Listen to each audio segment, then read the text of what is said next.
So one of the things as we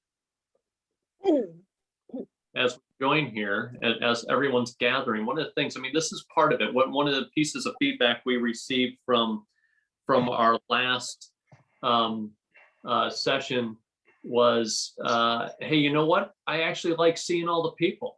That was a piece of feedback we got from the survey, and so we start off this way. If you are a community, what better way of showing a community than showing the actual community? So wonderful to see so many faces. Rob Shuroff joining the conversation as well. It's always great to see Rob. Yeah, but what a wonderful set of people. Shelby, I didn't say hello to you. It wasn't that I was neglecting to, but it's good to see you as well. And Sandra, I don't see you, but hello and good morning.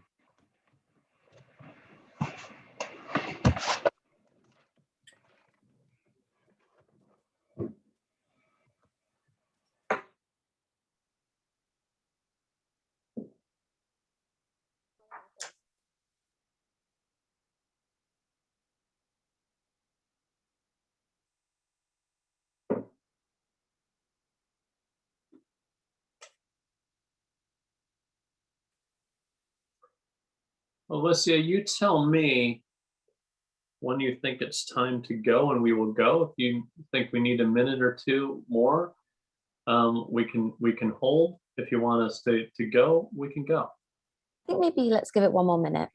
Okay. Then we can kick off. And now everyone knows who the real leader on this call is. Alicia, everyone.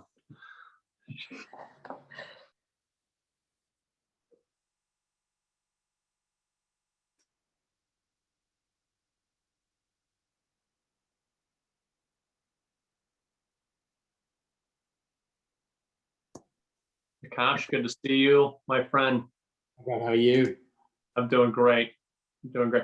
The other fun thing about welcoming people into the calls, it's both an opportunity to do a welcome, but also you're calling out to everyone, and so everyone else gets to know and put names with faces. So hopefully that's a helpful thing.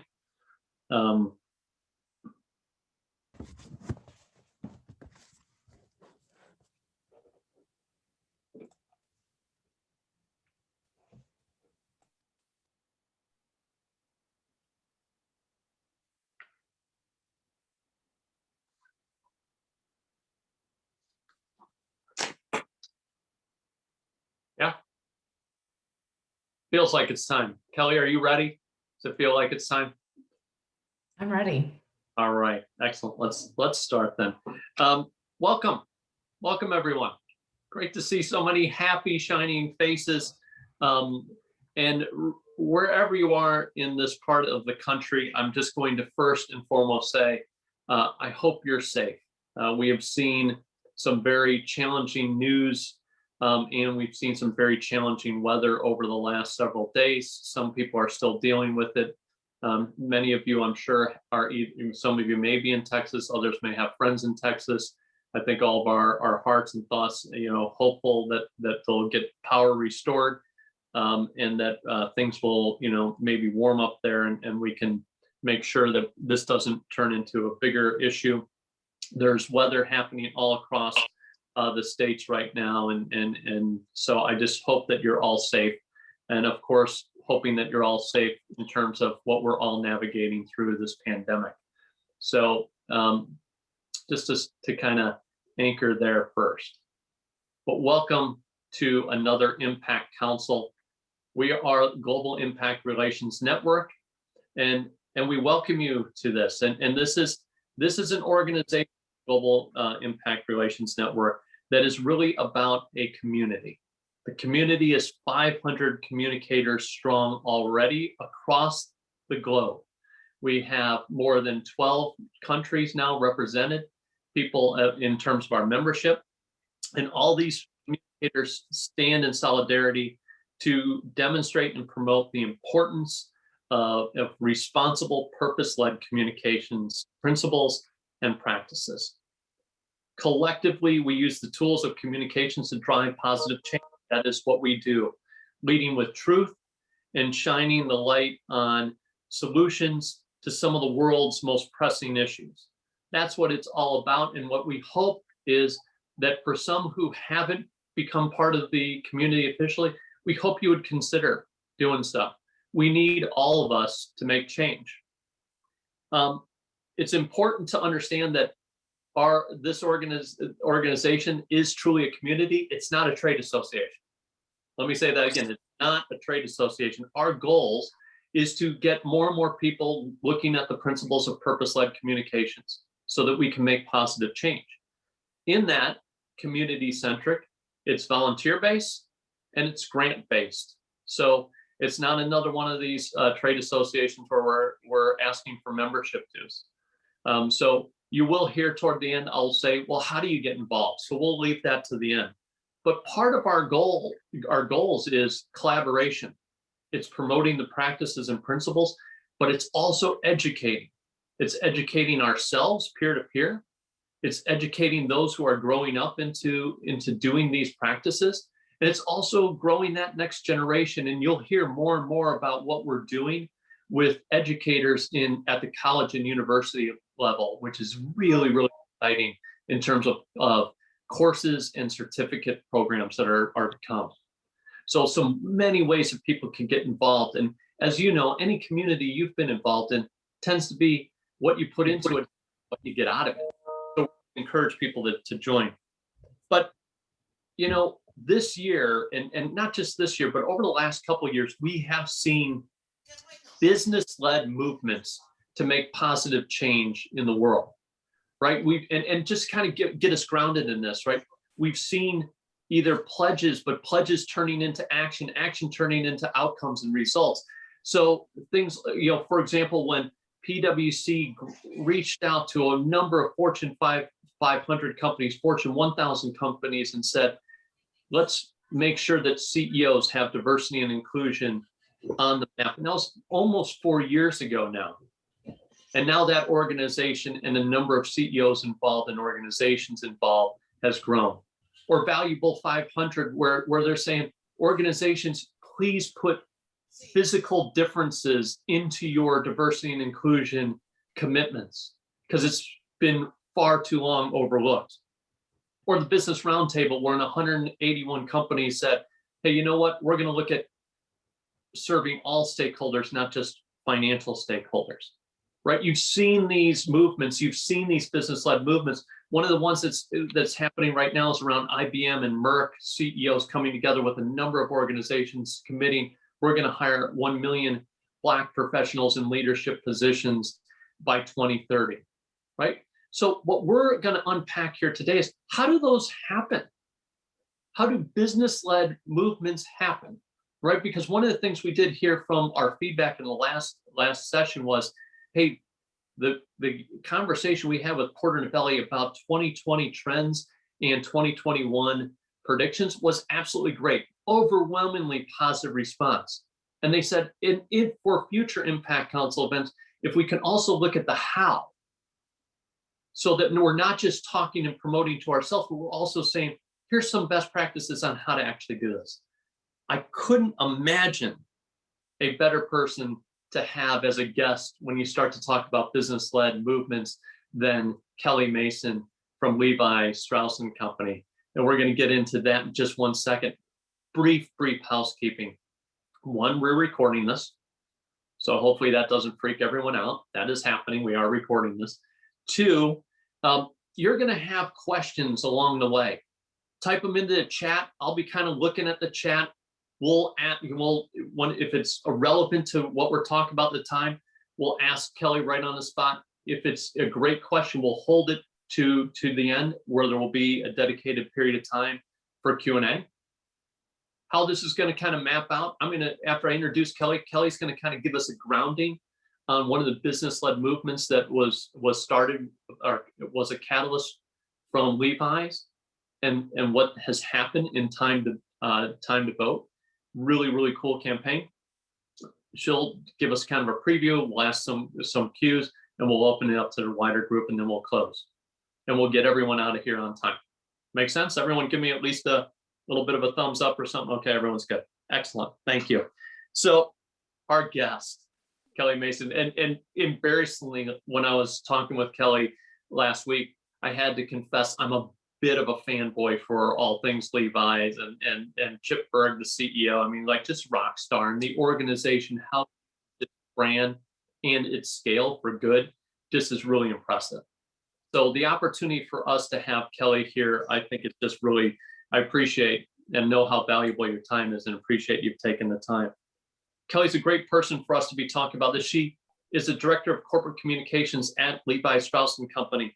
She has held many leadership communications positions, whether it's been at Redfin, X, Google, one of my personal favorites, the Omidyar Network. And so when you start to think about purpose-led movements and business-led movements, I think we're in great hands to have a conversation here today with Kelly Mason. So if you would join me very quickly in just welcoming Kelly. Thank you. Assume you heard that in echo form, Kelly. And with that, Kelly, I would love it if you wouldn't mind just taking us through this really incredible business-led movement that you guys kind of were the spark of around how do we get more people to participate in their civic duty around voting. Absolutely. It is wonderful to be here. I see some familiar faces on the screen as well, including my Omidyar Network colleague, Ty Kim. It's nice to see you. I'm so excited to talk about this campaign. Brad, thank you for the intro. One of the reasons I joined Levi's was because of the company's longstanding commitment to really standing up for what it believed in as a company, for having a really long track record on being a values-oriented business. And right before I joined the company, it had gone public for the second time. And this was such an interesting challenge to me, right? Like, how does a company continue to uphold its values and really measure against that, while also being sort of in the public eye in the way that you are as a public company. So I'm very excited to talk about this campaign. I did want to give a little bit of grounding for those who maybe aren't familiar with Time to Vote about what it is, how it got started, the results that we saw last year. And then I thought it might also be helpful to talk about, Time to Vote was one really big campaign, one really big element of the company's overall commitment to voting. And so I thought, just coming off of the year that we had where voter engagement was at an all-time high and a lot of the conversations that people were having around civil discourse, I thought it would also be helpful to talk about what we did, sort of across the board as a company and as a brand on voter engagement and education. So I'll start there. If you can go to the next slide. So a year and a half ago, let's say, but even well before that, we were thinking through what do we want to achieve as like a single brand and a single company, and we talk a lot about punching above our weight, right? In terms of where we are from a revenue and size perspective, but we also have a very well-known brand and a track record in this area. So we wanted to leverage our strengths, so to speak. But one of the things we set out to do is, with the grant making budget we had, direct some of that towards reducing obstacles to civic participation and advancing voting rights. We also wanted to make sure that all of our efforts were really focused on where we thought we could have an impact. So really engaging voter turnout among young people and among marginalized communities. That's something we felt like we could do by using our voice, we could do with our grant making budget. And then Time to Vote, which I'll talk more about today. We set a goal at the beginning of that campaign to get to 1,000 companies engaged. I'll spend a little more time talking on that, so I'll move on to the last few. Another big piece of this was employee engagement. So really, like, our kind of first priority audience here was our employees. How do we make sure that we're in service to them and making sure that they have the resources they need to be engaged citizens, to go volunteer if they want to provide grants and match their grants to voter engagement efforts. So we had a whole program around employee engagement that I thought was really amazing. As an employee myself, I just felt really supported and doing, whatever I wanted to do, not just to go cast my vote, but to volunteer and sort of contribute in different ways throughout the year. And then the brand as well was very much involved in voting efforts. So using the Levi's brand, whether it's in stores. We had a beautiful Vogue collection of t-shirts and sweatshirts. So it was sort of an all hands on deck sort of thing, where both the brand and the corporate side, which is where I sit, work together against these goals.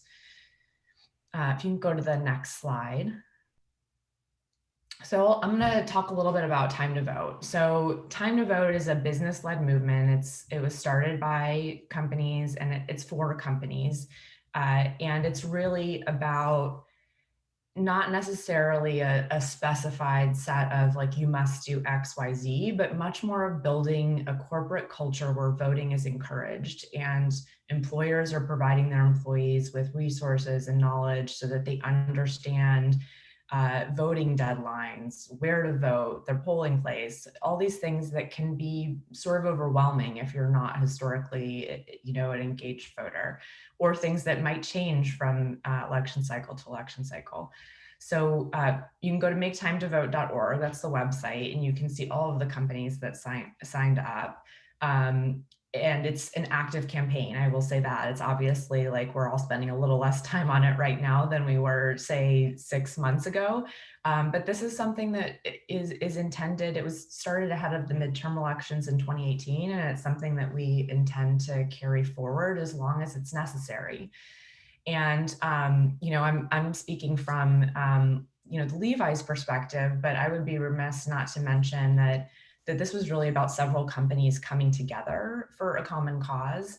And Patagonia, it was something that their CEO and head of communications came up with and approached Levi's ahead of the midterms and said, would you be interested in getting involved? And we said, absolutely. And PayPal sort of completed the trifecta of companies, and the three of us have worked really closely together. There's no full-time staff for Time to Vote. We're all sort of doing this as, a part of our day job. And our goal really was to come together and bring together a really diverse business community to sign on to make this commitment. So if you could go to the last slide.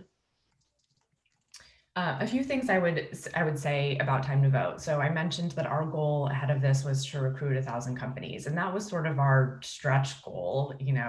About a year ago, we were all sitting in a room together in person. So this was like just before COVID, and brainstorming like, what do we want to do with this movement this year, right? Like, we had good success in the midterm elections, had recruited 400 or so companies to join at that time.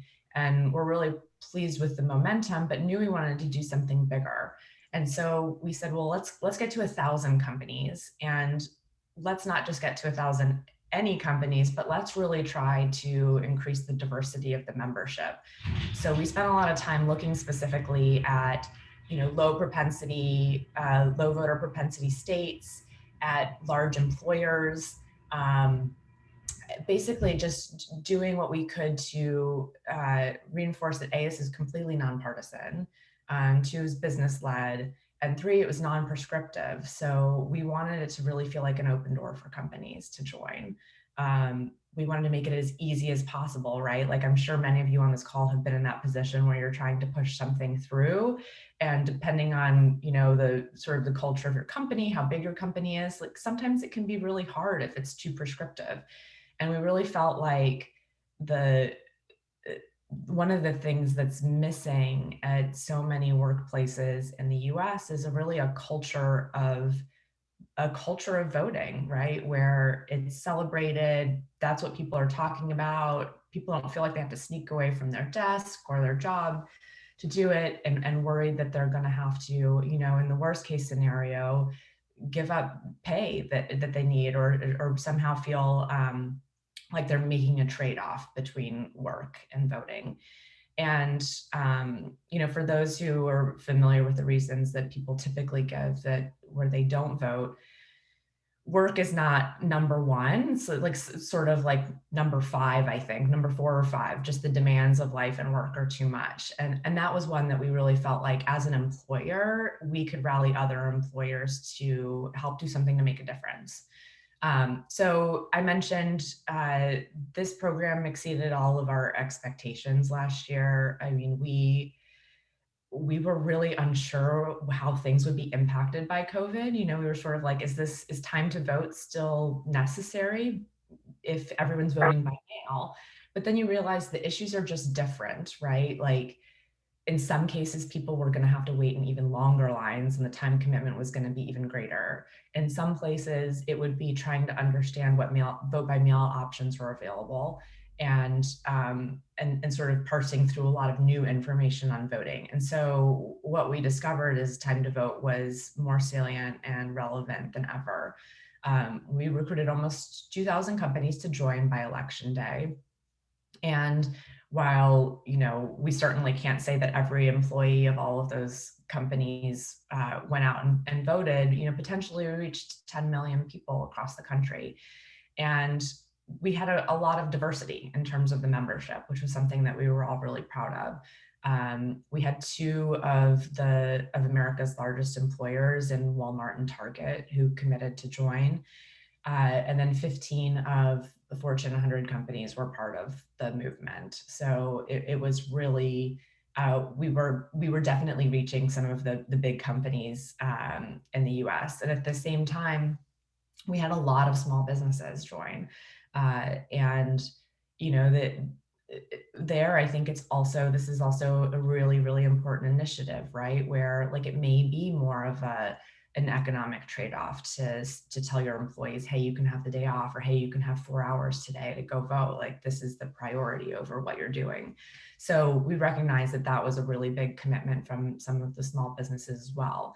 And then I mentioned, in terms of like where we were in 2018 to where we were in 2020, we grew by quite a bit.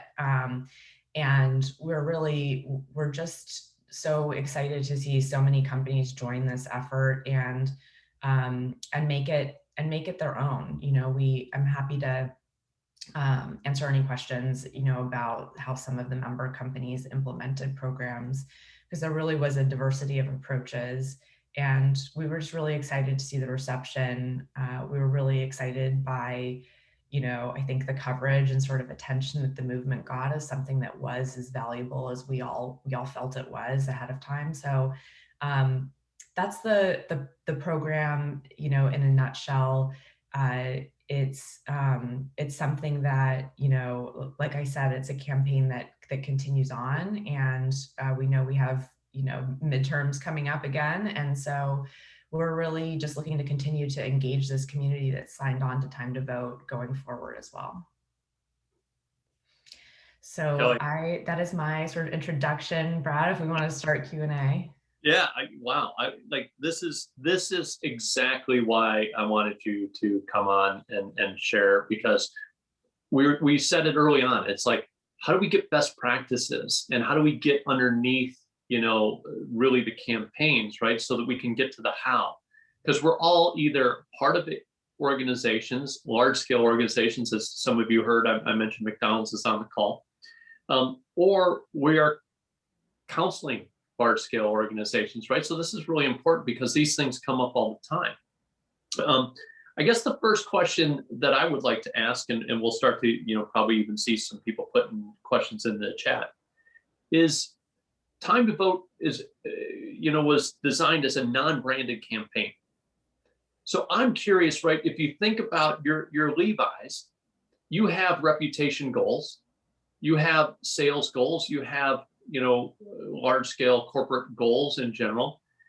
How do you go through the process of determining what is a branded campaign, a Levi's Time to Vote, and when is it more important that maybe the goal's bigger, that you go unbranded? And how did you go through all that decision making? Yeah, I mean, I think in this case, the answer is really that we wanted this to be as big as possible and as inclusive as possible. And by not branding it with any single company's name, or even trying to put any of the, organizing companies too much at the forefront of it, we felt that was sort of the route to get the most involvement. And I think that, I do think that bore out, it was a very much a grassroots effort. So our public affairs, our communications, our legal teams in some cases, really reaching out to their networks and briefing them on what the campaign was and what it wasn't. And that's really how we recruited members. It was very much like a word of mouth and a one-to-one sort of effort.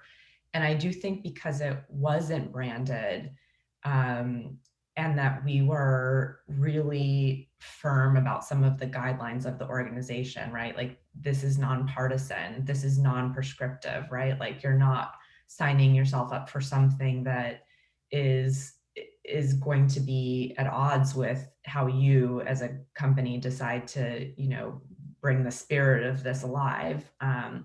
So I think that, having it non-branded was a huge asset. It also was, as I mentioned, this is something where several companies came together because we just felt like we would be able to build much more momentum as a team than as any single company. And so it would have been, hard. And I would also say, this is like a good example of like knowing your audience. So the Levi's brand did have campaigns that were directed at the consumer, but our audience wasn't the consumer. Our audience was actually a lot of the people who are on this call right now. Like we were really trying to reach decision makers at other companies who could sign on to this movement. So it was B2B. Like our audience was other companies, other businesses. And it really felt like the right way to reach them was not through our consumer brand, but really through like our sort of the shared corporate purpose that a lot of these companies had around voting. That's great. I'm gonna go to a question from the chat in just a second, but you said something that I think was really important for us to get to, and then we'll move to that. You described it not being a prescriptive. This is, and we've seen that. Each year, the diversity action, or the action for CEO action for diversity and inclusion, when they get all the CEOs together, they say, write down what you think you want to do next. It's not, here's what we want you to do next. What will you do next? And PwC and Tim Ryan would say, doing it this way gives a lot of openness and freedom, and people and organizations may be in different parts of their process on equity, diversity, and inclusion right now. And so that flexibility, people felt like, oh, I can sign up because we know where we are, and we might not be where everyone else is.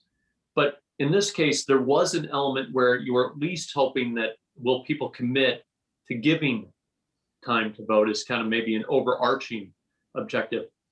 Talk to us about the prescription part, and deciding not to say, please do these 3 objectives. Here's the guardrails. And did you find at some point that people came to you, brands came to you and said, what are some best practices that we can adopt and use? Yes. Yeah, it's a great question. And I'll start with the last piece. So we did have quite a few toolkits that we provided. So any company that signed up, they would gain access to sort of a member set of resources. And we had one toolkit that was about, more about like sharing with employees and communicating externally about joining the movement. But we also had a lot of toolkits on like, how do you implement this? What are some ideas? And, there were several moments, I would say, throughout this campaign where, for example, like we got a question quite a bit, like, should all companies make Election Day a holiday? And, our thought was like, that's not going to be a reasonable answer for every company, right? Like, and many companies did take that step this year, and that's amazing. But we also thought it was really important to recognize companies who said, we're going to do no meeting days. And whenever you need to fit in, getting to the polls, or, we had many companies actually joined a lot of the volunteer efforts this year as well. So we viewed it as our role to give companies ideas of things that we thought would make a difference, to remind them that this is flexible and really about instilling the culture of voting into the company, And we would do these monthly, they were roughly monthly, they were maybe even more frequent towards the end, newsletters to members, just giving people ideas on how they could engage. So there's another initiative called the Civic Alliance that many of Time to Vote member companies also joined, which they gave companies a lot of different options for engaging in different ways, less about time to vote and more about signing on to certain pledges and they had a 100% in for democracy pledge that they organized. So it's sort of interesting to see like the role that an organization like Civic Alliance played and then what Time to Vote was about. So we wanted to share those ideas with our member companies. And then we would also, Power the Polls was an initiative that Levi's was a part of. And we gave that as an option to Time to Vote companies too, right? Where they could give their employees the option to use volunteer hours to volunteer and train as poll workers to meet the shortage. So it was really providing lots of resources and ideas, making it flexible, and just sort of believing that a company was willing to put its name publicly on this pledge, that they were going to then take the steps and follow through to make it real for their employees. Excellent. Thank you. Thank you for that. And so I'm going to bounce around a little bit, Kelly, but don't worry. It all kind of is going to theoretically flow together. There's and don't worry, for those of you who are chatting in, great questions, and they are really, really great questions. I'm going to call on you because I think we've got a great enough group that's, again, let's go to that community mindedness. And some of these questions really dovetail into the answers that you've had. So I'm going to turn to Cam. Would you like to ask your question? I think it would be great if your question seems relevant in this moment. Yeah. Hey, thanks, Kelly. I'm Cam Robertson. I work at McDonald's. I'm just curious how Levi originally decided to commit to a voting initiative. Was it an area that aligned specifically with one of your core values or with your brand purpose?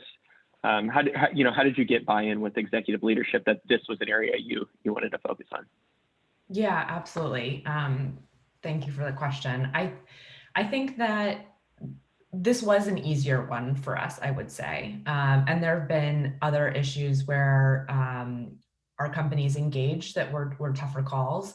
But I think this one, the Levi's brand has a history of, use your voice, right, is one of the really like core tenets of the Levi's brand. And voter engagement, I think, was something where we had done work ahead of the midterms in a more limited fashion. There was sort of a little bit of a track record there, but it felt like, I hate to say on brand, but like it was certainly in line with the brand values. And it also felt really in line with, as a company, like where we could play and have an impact and sort of feel like we could authentically engage. It made a ton of sense. And the fact that it was something that lined up, across brand, across employee communications, it was really an all-in effort.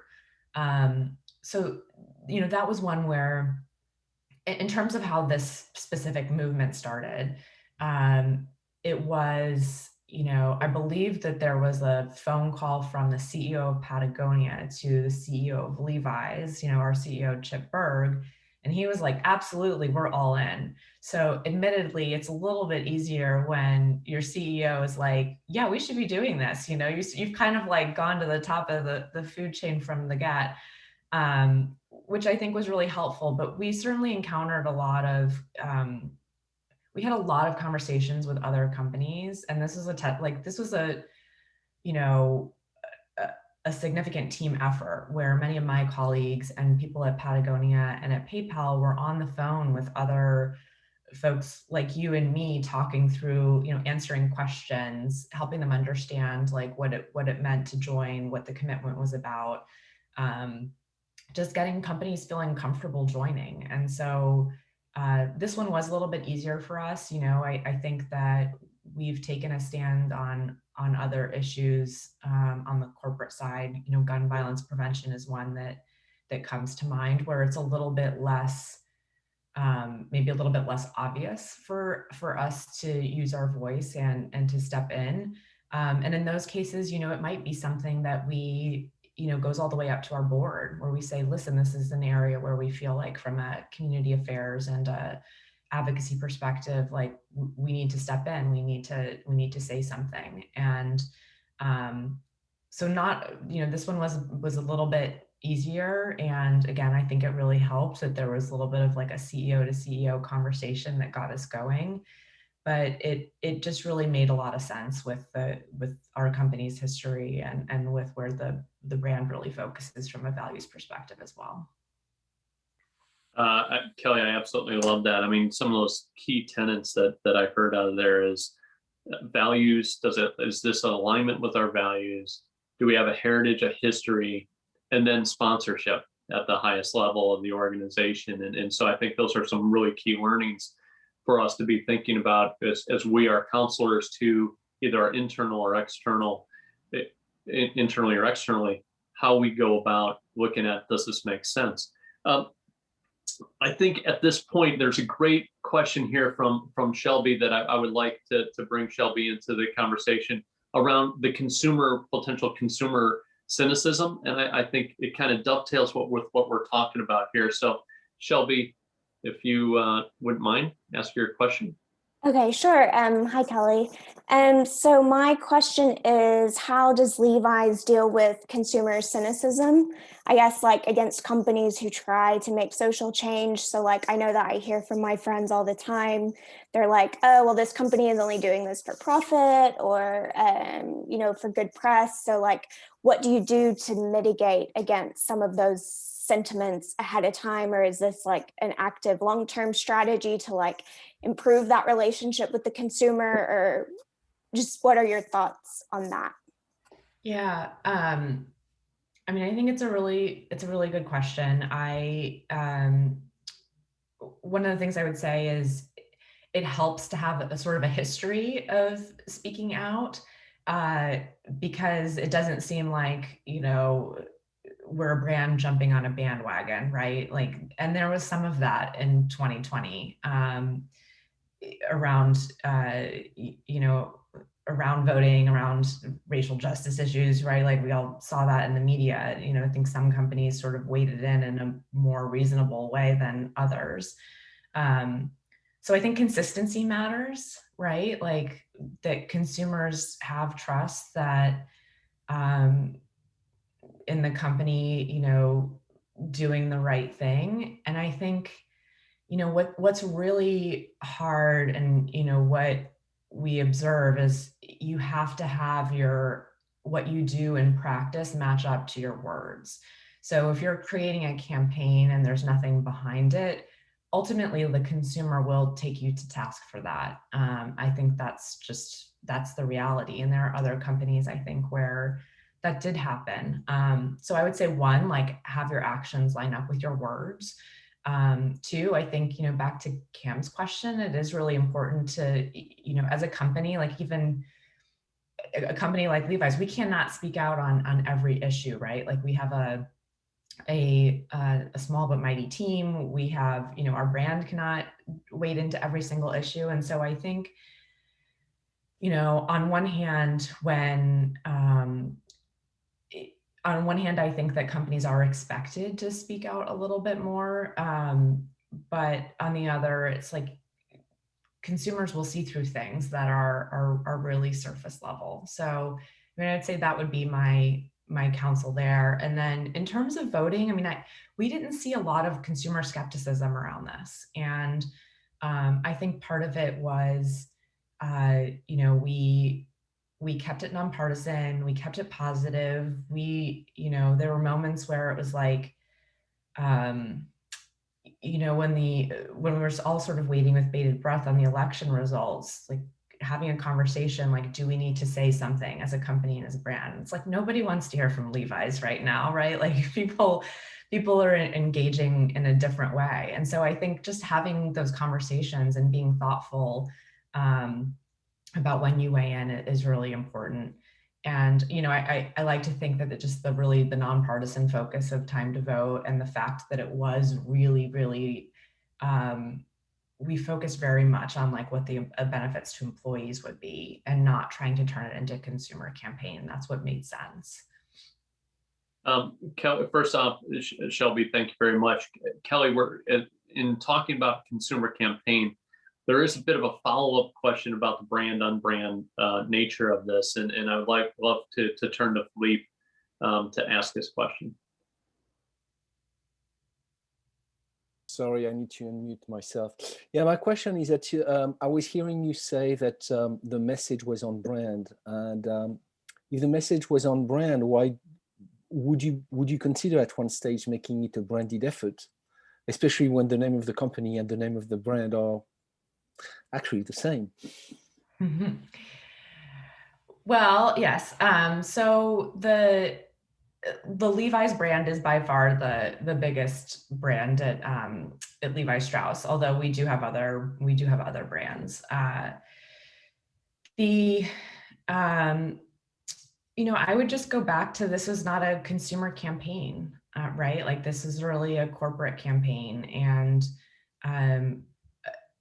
I frankly think that we wouldn't have gotten as much traction, and I don't know that we would have gotten a ton of consumer benefit by trying to brand this. And there were also separate initiatives at the company that were branded.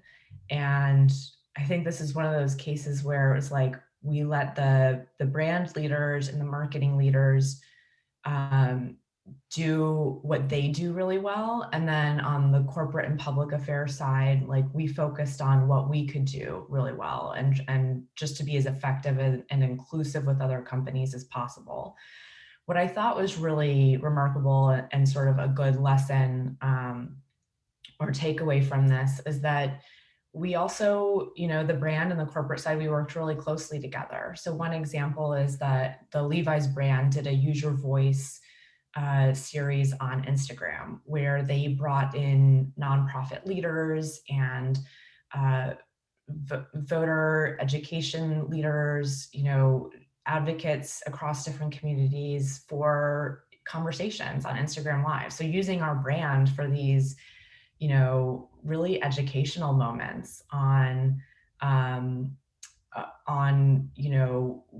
what was happening around voter suppression, what it meant to start a nonprofit to address some of those issues, how different leaders were using their voice. So that was something that was like a way that our teams could work together and pull from this community of grantees that our Levi Strauss Foundation and Community Affairs team had funded, and then bring them over in front of more of a consumer audience to talk about their work. So we found ways to collaborate, but for us, like, having a corporate-led campaign that was addressed to business leaders, it didn't make sense to brand it beyond having the Time to Vote brand, which is something that, frankly, is more inclusive, I think, than having something that, like, a Levi's Vote community or something like that. Kelly, I'm gonna do a follow-up here, and it's not designed to put you on the spot at all. So just know that it's not that. So thanks, Philippe, but it's relevant to what Philippe is saying. We've had in these conversations, we've had leaders from Ben & Jerry's, in particular, Sean, kind of talk to us about how, Ben & Jerry's, when they often go through, they will intersect a product, an ice cream flavor, with an initiative, right? And so that and they're trying to reach consumers in many of those cases with a partner. Levi certainly has an incredible asset, and that asset being, an assets plural, but you have retail stores and you have retail partners. And at least if I'm remembering correctly, when I walked into some of those, I did either see pins or shirts that I can get that at least said vote. So there was maybe not sign up as a corporation, but there was at least a civic duty almost element of promotion. How did you think through those assets in terms of how you might extend a campaign to get broader based, just at least awareness out there? Yeah, absolutely. We the Levi's brand did have vote product, which I mentioned, which was in stores, and that was absolutely part of the branded campaign.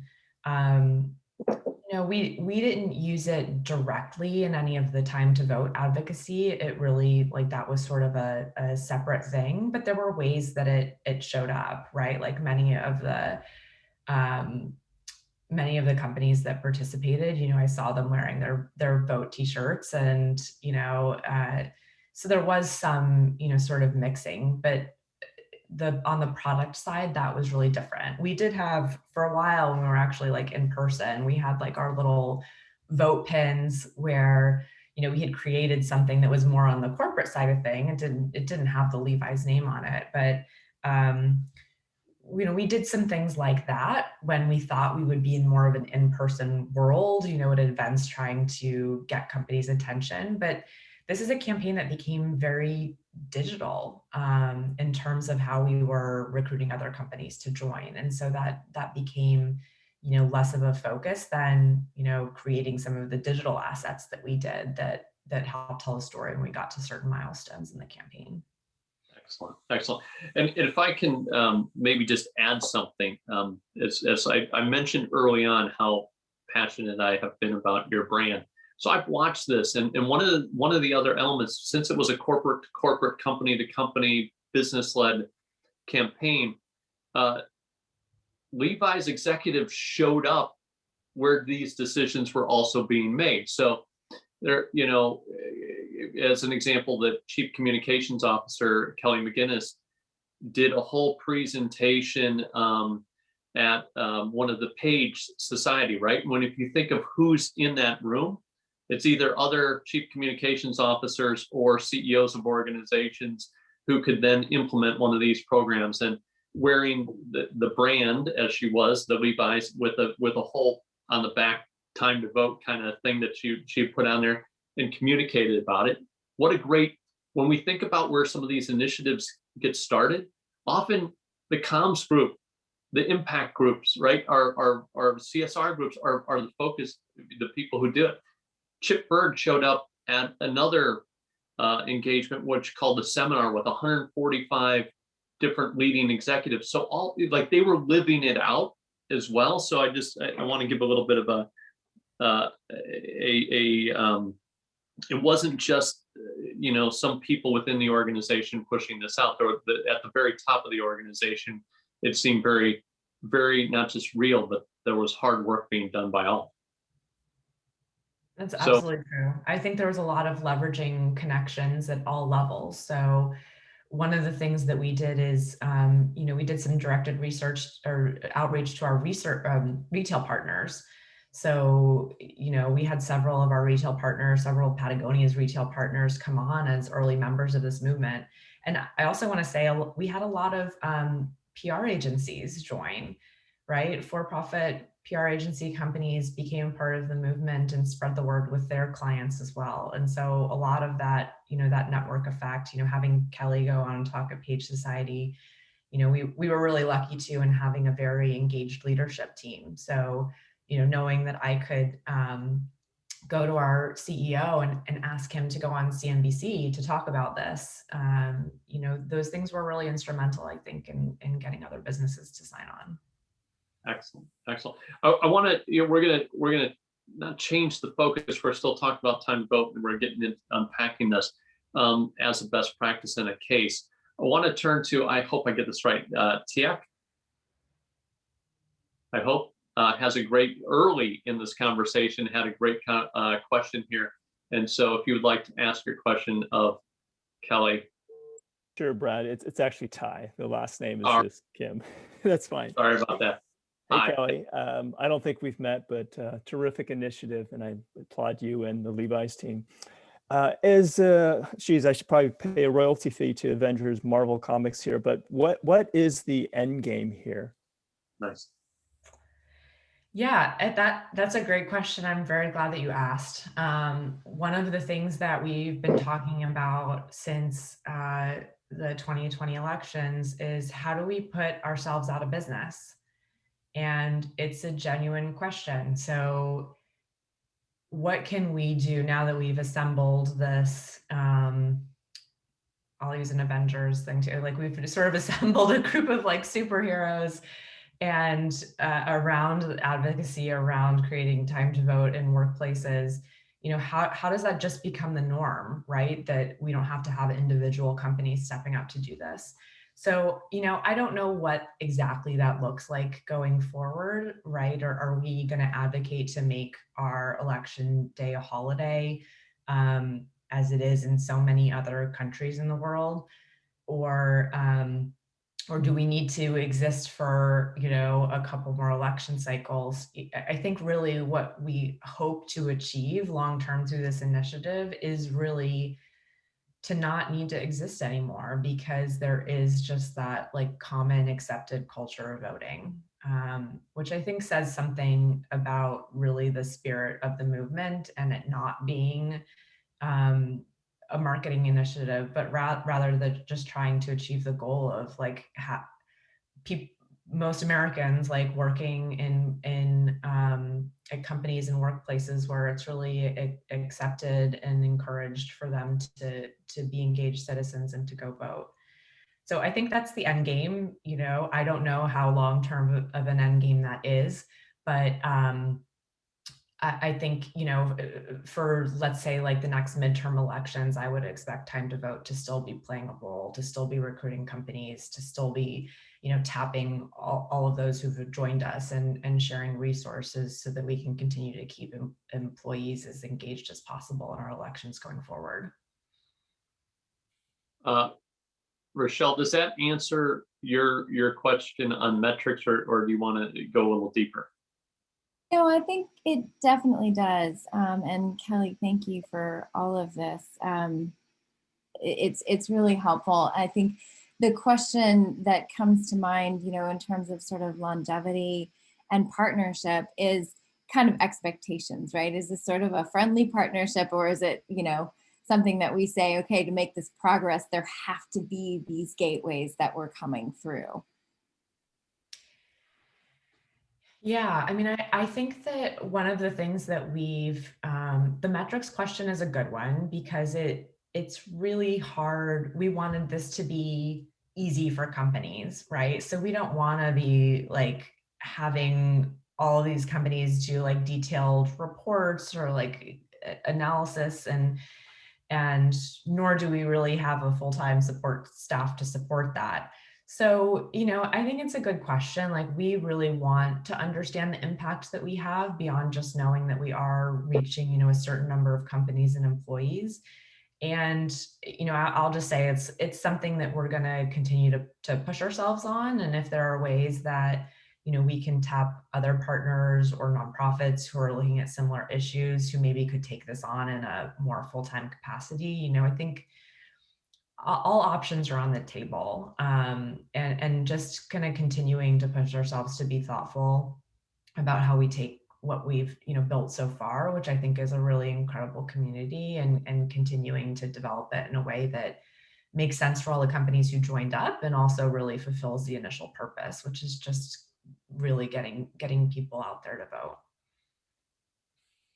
Kelly, thank you so much for that, and thank you, Rochelle, for the question. Rakesh, I'm going to apologize. I will try to get your answer for you in direct, but in the spirit of time, thank you very much for that. And so, Kelly, do you have a closing thought before I wrap us up at all, in terms of any advice or lesson, you know, top lessons learned? Yeah, I mean, I would say my top lessons learned from working on this campaign are really that, you know, be prepared to be surprised sometimes, right? Like you often don't know the kind of momentum you'll get, or where you will find friends within your company and at other companies. And so I think the key lessons here, you know, executive engagement is absolutely one. I think leveraging your network, being a part of communities like this, you know, because the more people that you talk to about a program like this, the excitement you demonstrate, like that does spread. And we saw that over the last year with this movement. And it was really remarkable to see, because towards the end, it really did feel like we had been pushing a boulder up a mountain, and then like the flywheel was, I'm mixing metaphors, but you know, then we had the flywheel going, and just like seeing these huge companies sign on every week, like, wow, like Coca-Cola joined, it's just like these big brands that were making this commitment. So it was being surprised in a really wonderful way. Kelly, I am so super excited and still pretty pumped and inspired for the rest of my day. And I hope everyone else is. Thank you for joining us. Wow. I mean, if we think about it, we have opportunities as an organization in all of our organizations to consider. It might not be right for the brand that you're running. It may not be right for all brands. But I think some of the learnings that we heard here today of why get into it, can your brand be of scale to do an unbranded or branded campaign that can make an impact using purpose-led communications principles. I love this. Being prepared to be surprised, having that executive engagement or endorsement, leveraging networks and communities. I mean, there's so many great tidbits. So thank you for that. Thank you for this engaged conversation. Just give me 2 minutes to wrap, because there's a couple of things that I think are important here to go through. One, there's a great post here in the chat, so I would encourage you to look through it from Julie Van Ness over at Real Leaders, talking about upcoming issue where they're going to be looking at UN goals and B Corps and looking at youth opportunities in their Q4. So any of us who might be able to participate in that and help both Real Leaders, but also help your brand, I would direct you to that opportunity. The other thing, we've been talking about business-led movements. Global Impact Relations Network is a business-led movement. Let me just say that we have 500 plus people who have pledged and said, I agree with the principles. I agree with being responsible communicators. I agree with being purpose-led. And so we encourage you, if you haven't, go to impactrelations.org, sign the pledge, either for yourself or more broadly, a corporation or whatever. I would encourage you to do that. Kelly, any chance that you might be a pledger? Absolutely. Yes. To it. Yes, and for everyone who thinks that was the meanest thing I could have ever done, like there was no other answer for her, but to say yes. We had talked about it before, and so we're thankful to have Levi's on board. Encourage everyone else to do it for sure. Here's the thing about business-led movements and volunteer and grant-based versus trade association. We could use your help. Here's the best part. I'm not going to ask about funding. Here's what I am going to ask about. Sharing best practices. Everyone has something to teach. Everyone has something to learn from others, right? I mean, isn't that kind of the part of what's so special and great? If you know great speakers, please let us know. If you're a great speaker, you have a great topic, let us know. We have a few topics upcoming. These are going to happen around the 3rd week of every month. So expect we're going to have one in March, focused around women leadership issues. April's going to focus on environment, climate, and we are doing that in partnership with Business of Purpose, which is like this group in Europe, 700 plus strong members and community members there. So that is going to be great. We're going to have great brands from across Europe and in the US together.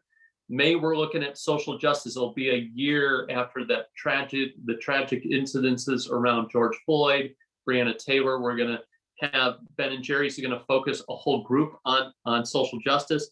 June's going to be around pride. What do brands do? What do organizations do around pride? And we've got a leader there in kind who's going to take us through that. That's what the roadmap looks like for the next several months.